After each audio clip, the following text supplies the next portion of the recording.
ध्यान से कथा सुनते, प्रेम से कथा सुनते हैं, उनके ऊपर वक्ता का वात्सल्य आता है महाराज। फिर वो जो, अब कई ऐसे लोग होते हैं जो बहुत ध्यान से कथा सुनते, प्रेम से कथा सुनते, वो किसी और जगह कथा में आ जाए तो वक्ता आयोजकों को सूचना देता है कि भैया इनको थोड़ा ध्यान से रखना, इनके रुकने की अच्छी व्यवस्था करना, इनके भोजन आदि का ध्यान रखना। क्यों रखना जी? ऐसे ये कौन वीआईपी हैं, ऐसे कौन से पद पर बैठे हैं? ऐसा क्या है? कोई पद आदि पर नहीं बैठे हैं, लेकिन ये कथा बहुत प्रेम से सुनते हैं, ध्यान से सुनते, इसलिए वक्ता का वात्सल्य, इसलिए वक्ता उनकी चिंता करता है। तो पार्वती जी कहती कि अब जिसने आपकी कथा को इतना प्यार से सुना है, वो अब आपका वात्सल्य भाजन है। अब आप ये सब चीजें मत करो, अब आप शांति से विराजो। और वो जो शुक था वो उड़ते उड़ते व्यास जी की पत्नी उबासी ले रही थी, तो वो उनके मुख मार्ग से जाके भीतर बैठ गया। इसलिए उबासी जब भी आए तब ऐसे करना चाहिए, या ऐसे ऐसे।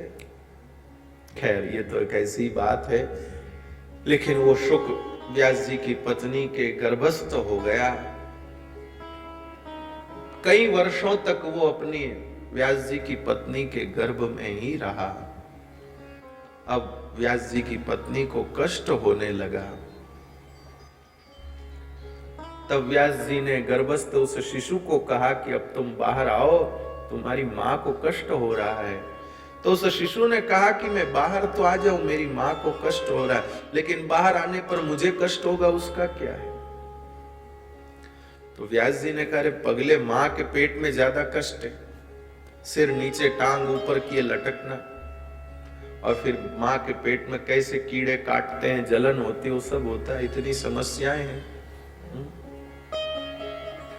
बाहर आ जाओ तुम। तो शुक ने कहा कि भले ही मां के गर्भ में मुझे ये सारे कष्ट हैं, लेकिन इसके बावजूद भी मुझे भगवान की याद बनी हुई है, और भगवान की याद बनी हुई है, यही मेरा सबसे बड़ा सुख है। भगवान की स्मृति मेरा लिए सबसे बड़ा सुख है। इसलिए मैं यहां आराम से हूं। व्यास जी ने कहा, नहीं प्यारे, तू बाहर आ जा। तो भगवान नारायण से प्रार्थना करी। भगवान नारायण ने आकर के गर्भस्थ श्री शुक को आश्वासन दिया कि तुम बाहर आ जाओ, बाहर आने पर तुम्हारे ऊपर मेरी माया का कोई असर नहीं होगा। तब वो शुक जो है बाहर आने को तैयार हुए, और जैसे ही बाहर आए, आते ही वो तो सीधे जंगल को चले गए जी। और व्यास जी पीछे पीछे जा रहे हैं आवाज देते हुए, यम प्रवचन तमनुपे तमपेत कृत्यम द्वैपायनो विरह का तर आजुहा पुत्रेति तन्मयतया तरवो विनेदु तं सर्वभूतहृदयं मुनिमानतोऽस्मि।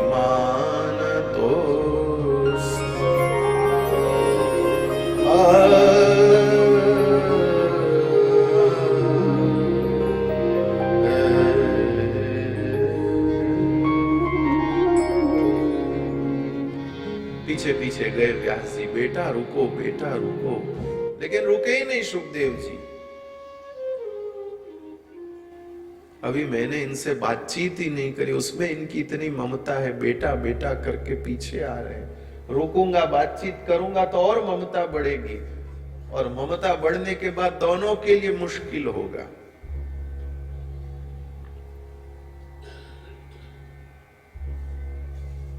और श्री सुखदेव जी महाराज वही जंगल में एक गुफा में जाकर के और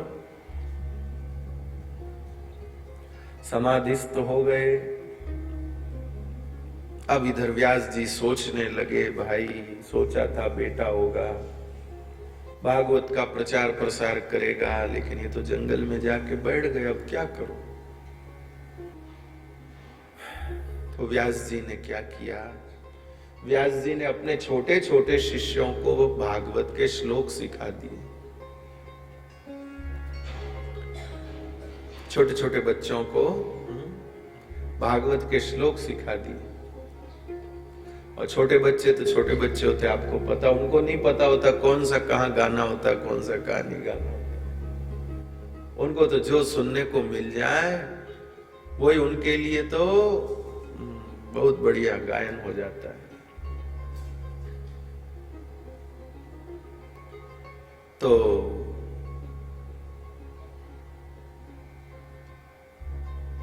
कोई शव यात्रा निकल रही थी, राम राम सत्य है सत्य से मगता ऐसे बोलते हुए निकल रहे थे।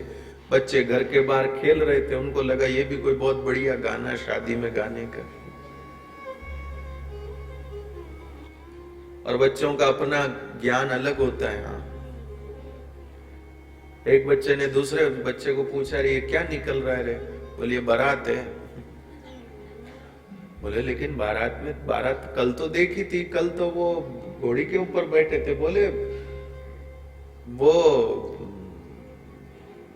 वो कल बैठे हुए जा रहे थे, ये लेटे हुए जा रहे, इसको नींद ज्यादा आ रही इसलिए सोते हुए जा रहे। अच्छा अच्छा, और ये गा क्या रहे हैं? बोले बैठा हुए दूल्हे के आगे वो गाते हैं, आज मेरे यार की शादी है, लेटे हुए दूल्हे के आगे ये गाते हैं राम राम सत्य। और बच्चों ने अपनी धुन बना ली, लकड़ी की काटी काटी पे घोड़ा, राम नाम सत्य है, और घर में कूद कूद के उछल उछल के गाने लगे। और माताएं लगी डंडा लेके पीछे, ये क्या घर में तुम कर रहे हो, ये कहां से सीख के आए हो? बोले चुन्नू ने बोला ये शादी का गीत है। बच्चों का एक अपना ही वो होता है। तो व्यास जी महाराज ने अपने छोटे छोटे शिष्यों को सिखा दिए भागवत के श्लोक, और वो छोटे छोटे शिष्य जो हैं वो कहीं भी जाएं तो यही गाएं। तो व्यास जी के कुछ शिष्य गाय चरा रहे थे। तो गाय चराते चराते अचानक एक गाय जो है एक गुफा में चली गई। गाय एक गुफा में चली गई। गाय गुफा में चली गई तो भैया उन शिष्यों ने सोचा कि अब गुफा में जाएं और फिर गाय को बाहर लाएं, इसके बजाय हम क्यों न गुफा के बाहर बैठकर श्लोक को गाएं। क्योंकि आप लोग जानते हैं गौ माता को कोई भी चीज का अभ्यास बहुत जल्दी होता है, बहुत जल्दी अभ्यास होता है। गाय को चराने वाला जो ग्वालिया होता है वो गाय को एक बार जंगल में ले जाता है और उसको लेकर के आता है। अगले दिन से गाय अपने आप उस रास्ते पर चली जाती है, उस रास्ते पर आ जाती है। और खास बात क्या है, उसी टाइम पर चली जाएगी और उसी टाइम पर लौट आएगी। हमारे बुआ जी के घर में गाय अब तो नहीं है, पहले थी। तो 4 बजते ही बुआ जी घोषणा कर देती, अब हमारे गाय आने वाली है। तो हम पूछते कि भाई क्या गाय ने घड़ी बांध रखी है? 4 बजते ही आ जाएंगे, ऊपर नीचे भी तो हो सकती। बोले नहीं, 4 बजते ही आ जाएगी, देख लीजिए तो अब। और देखे तो सच में दर दर करते हुए गौ माताएं आ जाती 4 बजते ही। इतना अभ्यास गौ माता का। मनुष्यों से भी ज्यादा सेंस जिनमें है वो गैया है। मनुष्य से भी ज्यादा जो संवेदनशील है वो गैया है। चारा चरने की भी गौ माता की पद्धति बड़ी अनूठी है, ध्यान से सुनिएगा।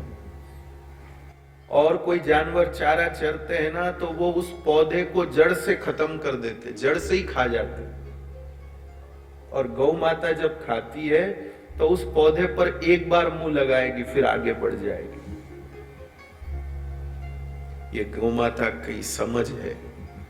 गौ माता सोचती है कि इस पौधे को मैं नष्ट क्यों करूं, मैंने एक बार इसमें ऐसे मुंह लगा लिया, अब मुझे जितना मिलना था उतना मिल गया, अब कल तक ये पौधा और विकसित हो जाएगा और मेरे पीछे भी जो आ रहे हैं उनको भी मिल जाएगा, तो मैं इसको नष्ट क्यों करूं, औरों के लिए भी रखूं। ऐसी समझ गौ माता की होती है। अपन ये समझ नहीं रखते, अपने को तो बस अपना हो जाए, बाकी गए भाड़ में। इसलिए जैन परंपरा में जो साधु संत भिक्षा ग्रहण करते हैं ना, उस भिक्षा ग्रहण करने की पद्धति का क्या नाम है? गोचरी। गोचरी मतलब गाय की तरह लेना। और कैसे लेते? वो एक ही घर में ऐसे निकलाओ, भाई खिचड़ी दे दो, रोटी दे दो, ये दे दो, थोड़ा लेंगे एक घर से, फिर दूसरे घर से थोड़ा लेंगे, गाय की तरह लेते हैं। इसलिए उस पद्धति को गोचरी कहते हैं। घोड़ाचरी तो नहीं कहते, बकरी चरी तो नहीं कहते, गोचरी क्यों कहते? क्योंकि ये संस्कार, ये पद्धति गाय से मिली, इसलिए इसका नाम गोचरी है। मेरे भाई बहन माफ करिएगा, धन देने का काम बाप करता है, पर संस्कार देने का काम मां करती है।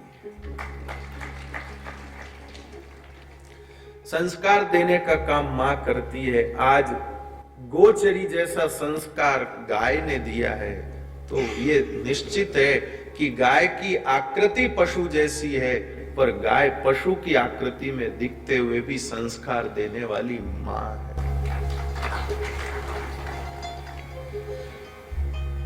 दूध से भी क्या क्या नहीं देती गौ माता। तो गौ माता का विषय एक अलग ही है भाई, गौ माता का भाव एक अलग ही है जी। तो कोई भी चीज का अभ्यास गौ माता को बहुत जल्दी होता है, बहुत जल्दी होता है। तो वो शिष्यों ने सोचा कि गैया तो गई गुफा में, अब हमें क्या करना चाहिए? तो गाय को बाहर बुलाने के लिए उन लोगों ने भागवत के श्लोक गाना शुरू किए। एक शिष्य ने श्लोक गाया, वरहा पीडम नटवरवपु कर्णयो कर्णिकारम विप्रत्वा सह कनक कपिशं वैजयन्तीं चमानः रन्ध्रान् वेणोरधरसुधया पूरयन् गोपवृन्दैः वृन्दारण्यं स्वपदरमणं प्राविशद्गीतगीतिः।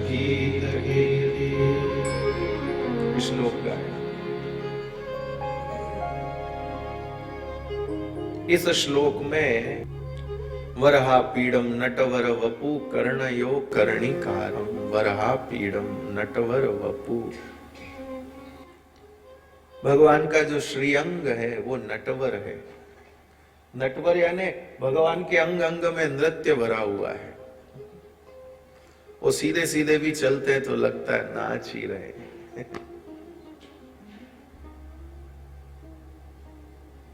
नटवर वपु। और नटवर का एक बहुत अच्छा अर्थ भी है, एक बहुत अच्छा नाटक होता है ना, नाटक। अब तो नाटक कम हो गए, अब तो घर घर में नाटक है। सब एक दूसरे को कहते रहते हैं। सासू कहे मेरा सर दुख रहा है तो बहू कहती सब नाटक है।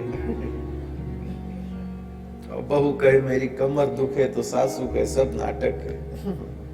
बच्चा कहता है मेरा पेट दुख रहा है तो माँ कहती सब नाटक है। सब आपस में नाटक ही है भैया। असल में संसार पूरा नाटक ही है और है ही क्या। लेकिन वो जो नाटक चलता था, अब पहले ऐसा तो नहीं था कि नाटक की कोई ट्रेलर बताई जाए, सीधा नाटक का प्रस्तुतिकरण ही होता था। तो नाटक के प्रस्तुतिकरण में कभी कभी नाटक सबको अच्छा नहीं लगता, लोग नाटक देखते देखते बोर होने लगते।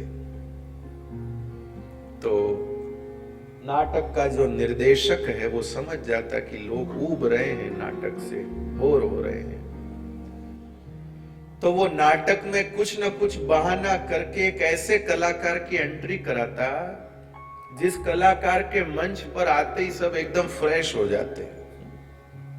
फ्रेश बोले तो एकदम सहज, एकदम ओह ऐसे हो जाते। और फिर वो कलाकार थोड़ी देर मंच पर रहता और कुछ अपनी अदा करता, सब लोग एकदम बढ़िया हो जाते, फिर वो चला जाता और उसके बाद नाटक फिर चलता, लोग देखते। उस कलाकार के आने से नाटक की बोरियत खत्म हो जाती। बात आई कि नहीं आई समझ में? तो जिस कलाकार के आते ही नाटक की बोरियत खत्म हो जाती, उस कलाकार को नटवर कहते, उस कलाकार को नटवर कहते। लेकिन वो सिर्फ रंगमंच पर होने वाले नाटक की बोरियत को खत्म करता है। मेरे भाई बहन, मैं भी आपको सच में कहता हूं, हमारा जीवन भी एक प्रकार का नाटक ही है। और अगर इस नाटक में बोरियत है तो आप श्री ठाकुर जी को अपने जीवन में लाइए। जैसे वो नटवर रंगमंच के नाटक की बोरियत को मिटाता है, वैसे ये नटवर आपके जीवन के नाटक की बोरियत को समाप्त कर देगा। जिनके जीवन में भगवान है वो कभी बोर नहीं होते। जिनके जीवन में भगवान है वो कभी बोर नहीं होते। जिनका जीवन श्री ठाकुर जी से जुड़ा है वो कभी बोर नहीं होते। जिनका पति अच्छा हो ना, वो माताएं, वो बहनें कभी अपने ससुराल में बोर नहीं होती। खैर अब तो बोर होने का कोई प्रश्न ही नहीं, अब तो मोबाइल आ गए, सब आ गए, अपना मनोरंजन कर लो, बातें कर लो, कहाँ बोर होने का समय। लेकिन फिर भी अगर मन उठता है, मन को वो नहीं होता। पर जिनके पति अच्छे होते हैं तो उनको ऐसा नहीं, प्रॉब्लम नहीं होता। उनके पति उनका ऐसा ध्यान रखते हैं कि उनका मन उठने ही नहीं देते, मन लगा रहता है उनका। उल्टा पीहर जाने पर वो हड़बड़ी करती है, मैं वापस जाना, वापस जाना। माँ कहती रही आई तो है, 2 दिन तो रुक। नहीं नहीं, जाना है, जाना है, जाना है। तो माँ ऊपर ऊपर से कहती है कि रुक रुक, पर अंदर से खुश होती है कि वाह कितना बढ़िया इसको मिला है कि जिसके कारण ये यहाँ रुकना ही नहीं चाहती। कृपानाथ ऐसे ही भगवान है। जिनके जीवन में भगवान आ जाते हैं, जिनका जीवन श्री ठाकुर जी से जुड़ जाता है, उनको कभी जीवन भार नहीं लगता, बोरियत नहीं लगती। उनको कभी नहीं लगता, वो कभी नहीं कहते हे भगवान उठा ले, वो कभी नहीं कहते। उनके पास इतना काम रहता है कि एक जीवन कम पड़ता है। तो भैया वरहा पीड़म नटवर वपु कर्णयो कर्णिकारम, कान में कनेर का फूल डाल रखा है ठाकुर जी ने। विभ्रद्वासह कनक कपिशम वैजयंतीम च मालम, 5 रंग के फूलों की माला ठाकुर जी ने पहन रखी है। श्वेते रक्ते तथा पीते हरिते नील वर्ण के, ऐसी 5 पुष्पों की माला ठाकुर जी ने पहन रखी है। और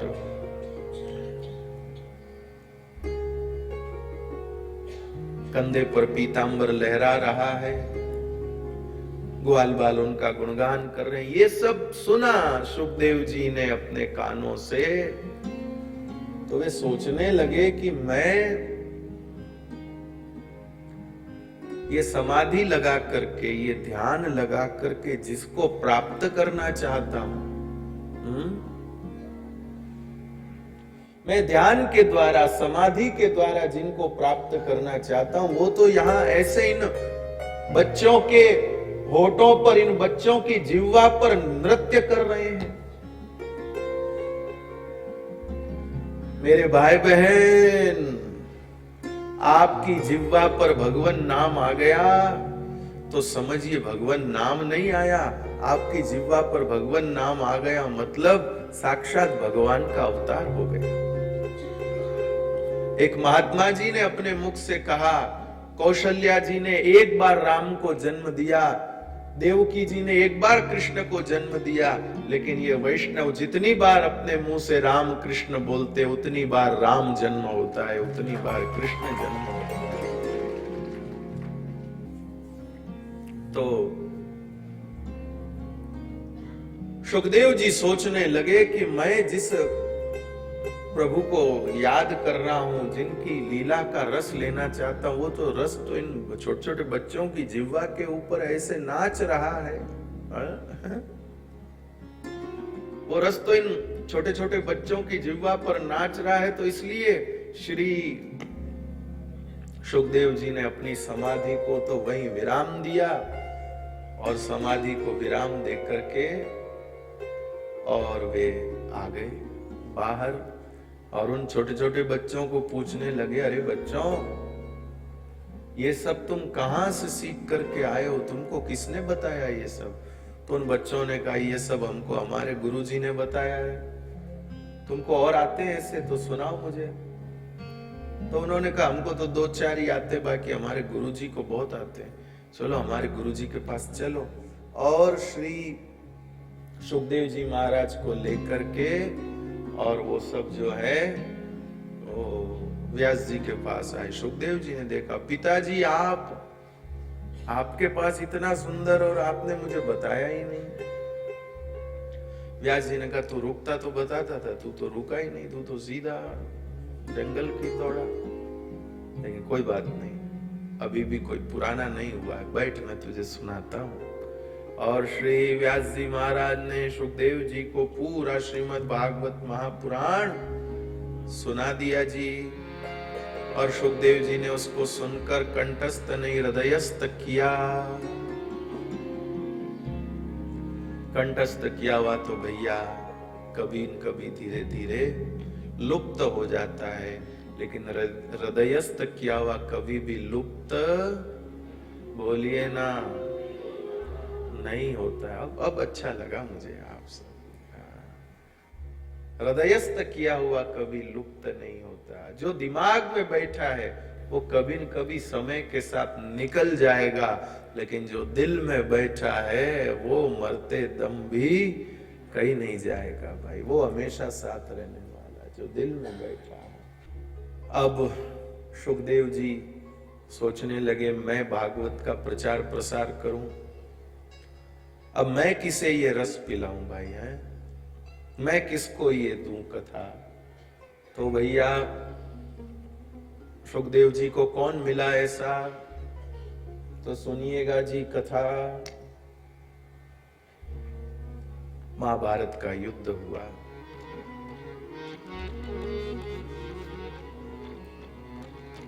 पांडवों की जीत हो गई, कौरव हार गए। दुर्योधन का एक मित्र था पंडित जी अश्वत्थामा। तो अश्वत्थामा मिलने गया दुर्योधन को, युद्ध के मैदान में पड़ा था, बस मरने की बात थी। क्या यार, तू तो ऐसा हो गया। अश्वत्थामा ने कहा, तू मुझे सेनापति नहीं बनाया, अगर तू मुझे सेनापति बनाता फिर देखता मैं क्या दिखाता कमाल। उस कर्ण को तूने सेनापति बनाया। अब दुर्योधन बोला, तू हमें की कर बताए दे, अभी तो वो पांचों जीवित बैठे हैं। दुर्योधन कहता, मरते मरते दुर्योधन कहता है कि मेरे दिल में और कोई दर्द नहीं, यही दर्द है कि मेरे सब भाई निपट गए, ये 5 में से एक भी नहीं गया। मरते मरते भी मति शुद्ध कहाँ होती है भाई।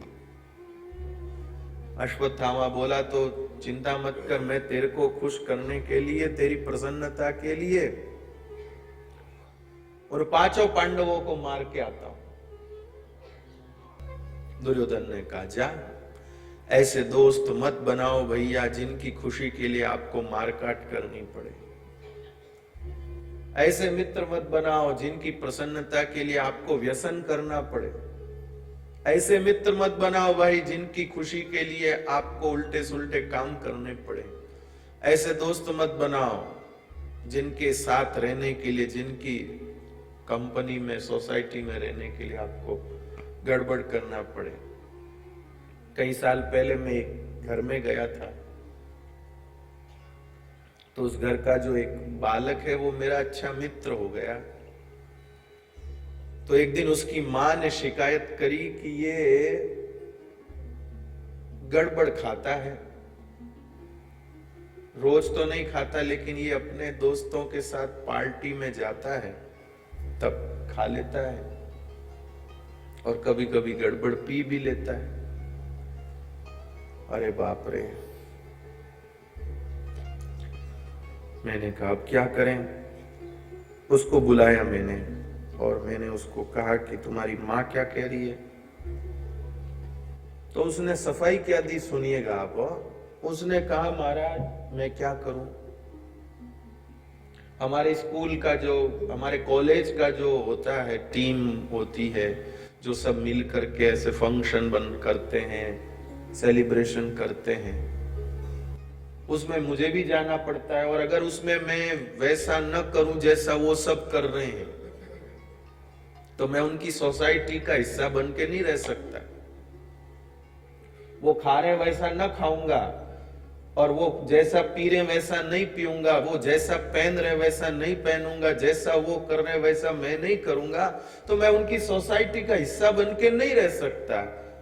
वो मुझे रखेंगे नहीं अपने ग्रुप में, तो मैं क्या करूंगा, फिर मैं अलग थलग पड़ जाऊंगा, फिर मेरे और भी दूसरे काम अटक जाएंगे, इसलिए मुझे ये सब करना पड़ता है। ऐसा उसने सफाई दिया। हालांकि बाद में मेरा ज्यादा उधर मिलना जुलना नहीं हुआ, लेकिन मैंने उसके माता पिता को भी कहा, उसे भी कहा, प्यारे ऐसी सोसाइटी क्या काम की, ऐसे ग्रुप में जुड़े रहना भी क्या काम का जिसके लिए तुमको ऐसा सब करना पड़े।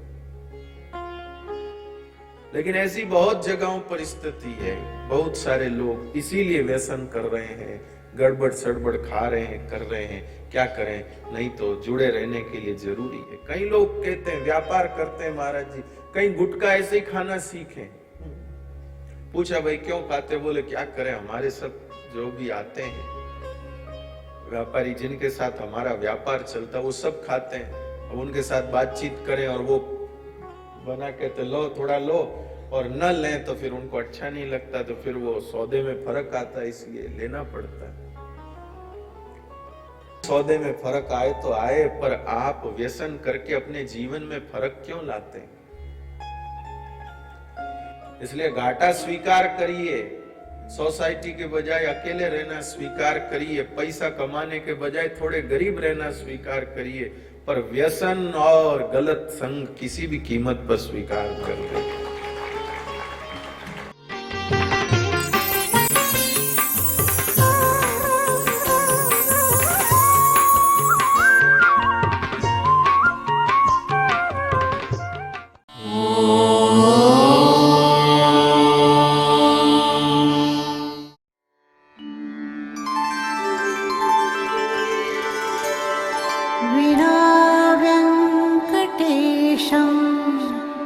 ननाथो ननाथः सदा वेङ्कटेशं स्मरामि स्मरामि।